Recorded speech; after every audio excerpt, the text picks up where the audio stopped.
পড়াশোনা করেন? কোথায়? তোমার হেলমেট কই? স্যার বাসা হলো আমার এই যে সামনে।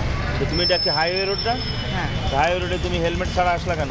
হ্যাঁ এমনি বাসাতে ফিড আনতে পাঠাচ্ছি, ফিড আনতে আসছি। আর তোমার এই গাড়ির তো পিছনে নাম্বার? স্যার সব আছে আমার মানে আব্বুর গাড়ি নাই, ওইটা হলো ভিজা গেছিলো তাই গেল। কোথায় সে নাম্বার কোথায়? বাসায় কাগজ আছে?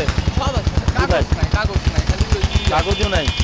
সব কিছু। তোমার হেলমেট নাই, তোমার ড্রাইভিং লাইসেন্স আছে? হেলমেট আছে। কোথায় আছে? বাসায় স্যার। বাসায় থাকলে হবে না আমি হলো গাড়ি বাসায় রেখে দিতা? ফিড নিতে আইছি বাসাতে, এই সামনে ফিড নিতে এই গাড়ি আটক দাও।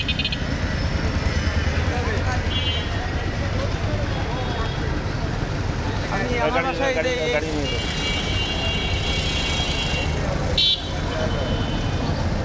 আর বলবেন স্যার গাড়ির কাগজপত্র নিয়ে আসো। যদি ওই সাইড করেন, ওই পাশে সাইড করেন, ফাঁকা জায়গায় নেবেন।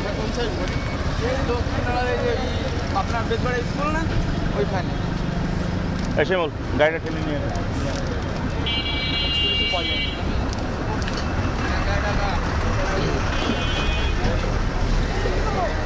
গাড়ি নিয়ে আসো, গাড়ি নিয়ে আয়।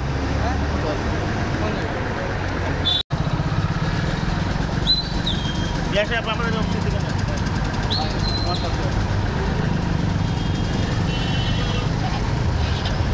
আসো তুমি, আসো ভিতরে আসো।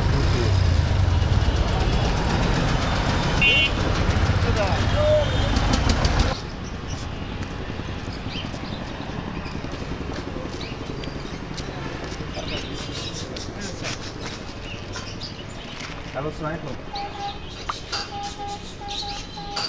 জি আপনার এই কি হয়? আচ্ছা, এর তো আসলে গাড়ির কোনো কাগজপত্র নাই, আপনার আনরেজিস্টার্ড গাড়ি, তারপরে ওর মাথায় হেলমেট নাই, ওর ড্রাইভিং লাইসেন্স নাই, এতগুলো অফেন্স। এই গাড়ি কি এখন রাস্তায় ছেড়ে দেওয়া যায়? বলেন, আপনি বলেন।